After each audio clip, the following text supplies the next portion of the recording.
여러분, 하나님은 우리를 구원하시는 그런 하나님이십니다. 우리가 구원을 생각할 때에 가장 먼저 드는 생각은 죽어서 천국에 가는 것, 영원한 생명을 얻게 되는 것을 떠오릅니다. 하지만 성경에서는 이 구원에 대해서 다양한 의미로 또 표현하고 사용하고 있다는 것을 볼 수가 있는데요.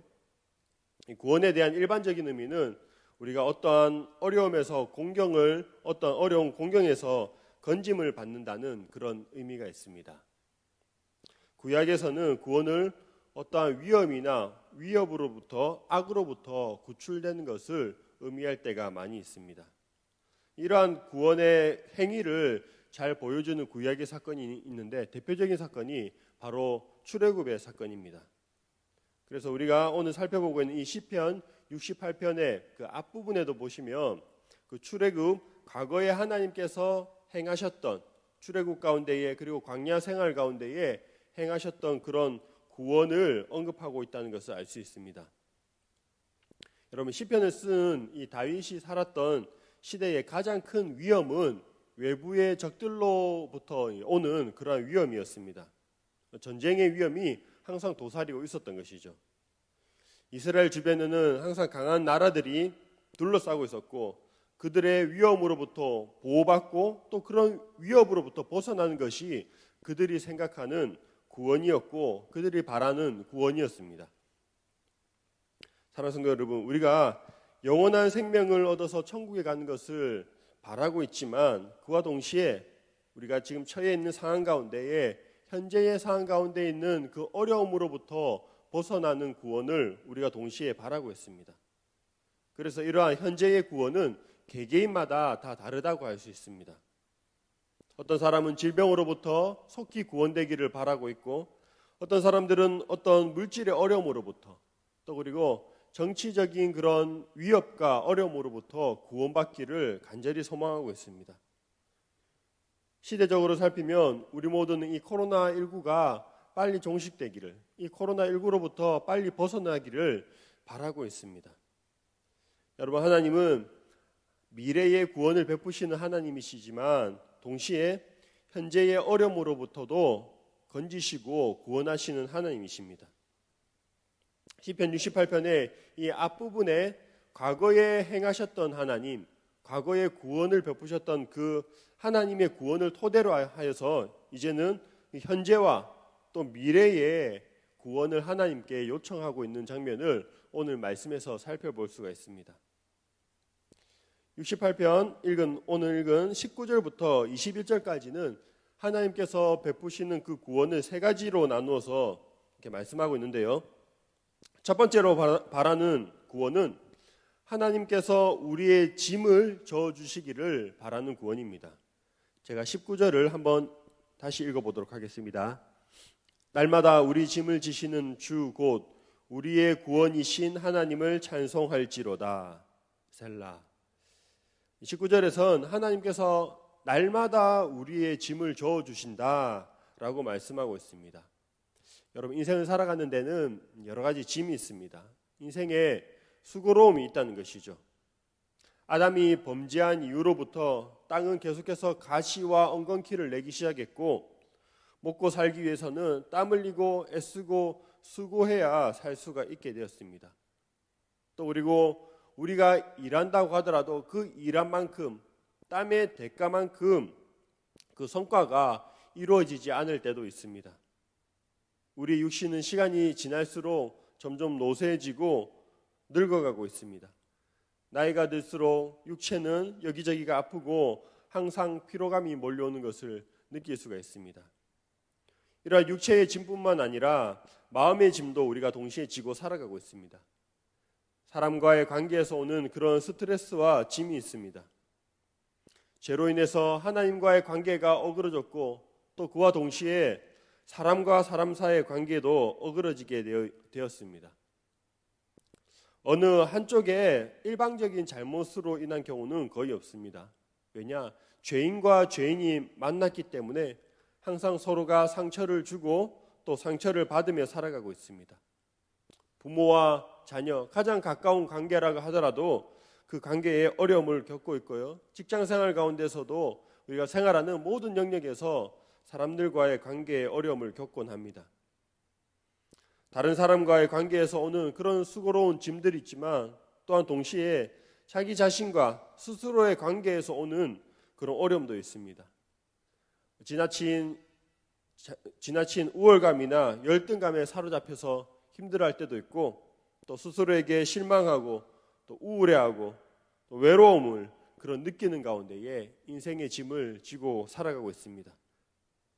19절에서는 이러한 짐이 분명히 우리에게 있다고 말씀하고 있는 것이죠. 인생의 짐을 부정하지 않습니다. 하나님을 믿고 사는 사람들도 분명한 짐이 있다라고 말씀하고 있는데요. 그리고 그 짐은 날마다 계속되고 있습니다. 그러나 그럼에도 불구하고 우리가 살아갈 수 있는 이유는 우리의 짐을 대신 져주시는 분이 계시기 때문입니다. 하나님은 우리의 짐을 대신 져주심으로 인해서 우리를 구원하시는 분이십니다. 말씀에 나오는 것처럼 하나님께서 매일매일 날마다 우리의 짐을 져주시는 분이시기 때문에 우리는 날마다 하나님 앞에 나아가서 우리의 짐을 그분 앞에 맡길 수 있어야 되겠습니다. 신약에서도 예수님께서 동일하게 말씀하셨는데요. 마태복음 11장에 보시면 수고하고 무거운 짐진 자들아 다 내게로 오라 내가 너희를 쉬게 하리라 라고 주님께서도 말씀하고 계시고 있는 것이죠. 여러분, 이것이 바로 우리가 기대하는 현재의 구원입니다. 오늘 하루도 우리의 짐을 져주시는 그 구원의 하나님을 경험하는 우리 모두가 되기를 소망합니다. 오늘 본문에서 말씀하고 있는 이 두 번째 구원은요, 사망으로부터 이제 건짐을 받는 그런 구원을 말씀하고 있습니다. 20절을 제가 한번 읽어보겠습니다. 하나님은 우리에게 구원의 하나님이시라 사망에서 벗어남은 주 여호와로 말미암거니와. 여러분, 사망은 이 죽음이란 것은 인간이 당할 수 있는 어려움 중에 가장 큰 어려움이라고 할 수 있습니다. 모든 사람이 죽음에 대한 어떤 공포와 두려움을 안고 살아가고 있습니다. 오늘 시인은 여호와로 말미암아 사망에서 벗어났다라고 이렇게 고백을 하고 있는데요. 이 당시 고대의 그 여러 신들 가운데에, 거짓 신들 가운데에 죽음을 상징하는 모트라는 그런 신이 있었습니다. 이 죽음의 신인데요. 가나안 사람들은 자신들이 섬기는 그 바알 신만이 이 모트, 이 죽음의 신을 이길 수 있는 신이라고 그렇게 생각하고 있었습니다. 그런데 오늘 말씀에서 이 시인은, 다윗은 이 바알이 아니라 사망을 이기는 신은 바로 오직 여호와 하나님이심을 고백하고 있습니다. 그리고 이 죽음의 위험으로부터 건지시는 그 하나님을 찬양하고 있습니다. 여러분, 오늘 시편에서 말하는 이 시인이 말하고 있는 바는요, 사망에 이르지 않도록, 원수로부터 그 사망에 이르지 않도록 지키시고 보호하시는 그런 하나님을 말씀하고 있는데요. 우리는 이 하나님께서 사망으로부터 보호하실 뿐만 아니라 설령 우리가 죽음에까지 이른다고 할지라도 거기서부터도, 그 죽음에서부터도 건지시는 하나님이시라는 것을 잘 알고 있습니다. 우리 모두는 동일하게 죽음을 모두 다 경험합니다. 어떤 영생 불사한다고 주장하는 사람이 있다면 그 사람은 이단이죠. 하나님을 믿지만 질병으로 죽든 사고로 죽든 아니면 수명이 다하여서 죽든 모두가 죽음을 경험합니다. 하지만 하나님을 믿는 우리에게 있어서 이 사망은 하나님의 구원의 실패가 아니라 구원의 시작임을 잘 알고 있습니다. 예수님께서 사망을 이기셨기 때문입니다. 예수님께서도 죽으셨지만 다시 살아나심으로 말미암아 사망을 이기셨기 때문에 예수님을 믿는 우리 또한 이 사망이 우리에게 저주가 되지 않습니다. 이처럼 하나님은 사망으로부터도 우리를 구원하시는 분이심을 말씀하고 있습니다. 세 번째로 구원은 원수로부터의 구원인데요. 하나님을 믿는 사람에게는 사망이 구원의 시작이지만 원수들에게 있어서는 이 사망이 하나님의 심판이요 저주의 시작입니다. 21절을 제가 읽어보겠습니다. 그의 원수들의 머리 곧 죄를 짓고 다니는 자의 정수리는 하나님이 쳐서 깨뜨리시리로다. 죄를 짓고 다니는 이 악인을 하나님께서 가만히 두지 않으십니다. 여러분, 21절에 보면 이 정수리라고 번역된 부분이 있는데요. 공동 번역 성경을 보니까 이 정수리라는 부분을 더부룩한 골통으로 이렇게 번역을 하고 있습니다. 표현을 하고 있습니다. 더부룩한 골통이란 말은 머리를 깎지 않고 덥수룩하게 자란 그런 머리를 이제 표현하고 있는 말인데요. 고대의 용사들은 머리를 깎지 않고 전쟁에 나서는 그런 관습이 있었다고 합니다.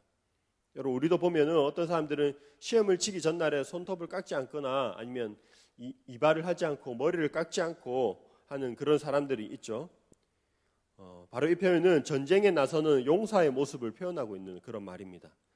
전쟁을 통해서 사람들에게 공포를 주고 광포를 행하고 악을 행하는 그런 자들을 하나님께서 심판하신다, 벌하신다라는 그런 말씀인 거죠. 여러분, 인간의 탐욕으로 시작된 전쟁은 많은 무고한 사람들을 고통스럽게 합니다. 예나 지금이나 전쟁으로 인해서 많은 사람들이 고통을 당하고 있습니다.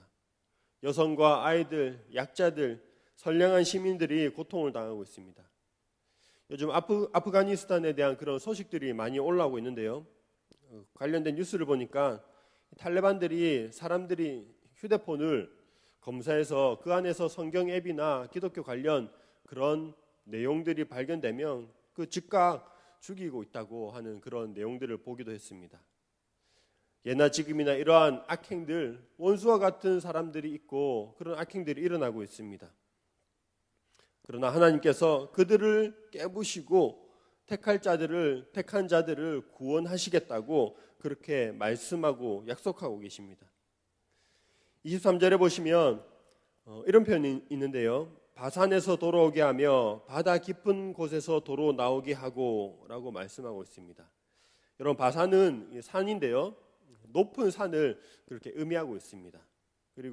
그래서 이 가장 높은 곳에서 바산에서 가장 깊은 그 바닷속까지 하나님의 손길이 미치지 않는 곳이 없음을 이렇게 말씀하고 있습니다.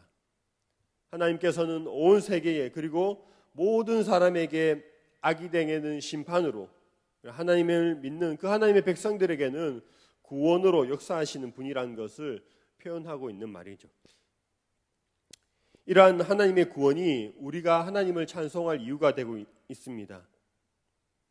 구원의 하나님께, 이렇게 구원을 베푸시는 하나님께 우리가 보일 반응은 오직 찬송과 하나님께 영광을 돌리는 것입니다. 그래서 이제 24절부터는 하나님을 찬송하라라는 그런 내용이 주를 이루고 있습니다. 27절을 제가 한번 읽어보도록 하겠습니다. 거기에는 그들을 주관하는 작은 베냐민과 유다의 고관과 그들의 무리와 스불론의 고관과 납달리의 고관이 있도다. 하나님을 찬양하라라는 내용이 있으면서 중간에 이런 네 지파만을 언급하고 있는데요. 여러분, 여기 나오는 네 지파들, 먼저 베냐민과 유다는 이스라엘의 이 남쪽 지역에 위치한 대표적인 지파를 말씀하고 있습니다. 그리고 나머지 두 지파, 이 스불론과 납달리는 북쪽에 자리 잡고 있는 위치한 그런 지파입니다. 그러니까 비록 네 지파만 언급하고 있지만 남쪽에서 북쪽까지 이스라엘 전역에서 하나님을 찬양하고 송축하라라는 그런 의미를 담고 있는 것입니다. 사랑하는 성도 여러분, 하나님은 우리를 구원하시는 분이십니다. 죽음 이후의 구원만이 아니라 날마다 우리에게 구원을 베풀고 계신 하나님이십니다. 한순간도 우리를 홀로 내버려 두지 않으시고 또한 고통 가운데도 함께 하시며 그 가운데에 이길 힘을 공급해 주시는 분이십니다. 이러한 하나님의 구원이 날마다 우리에게 이루어지고 있기 때문에 우리도 날마다 하나님을 송축하고 하나님께 영광을 돌리며 찬양을 해야 하는 것입니다.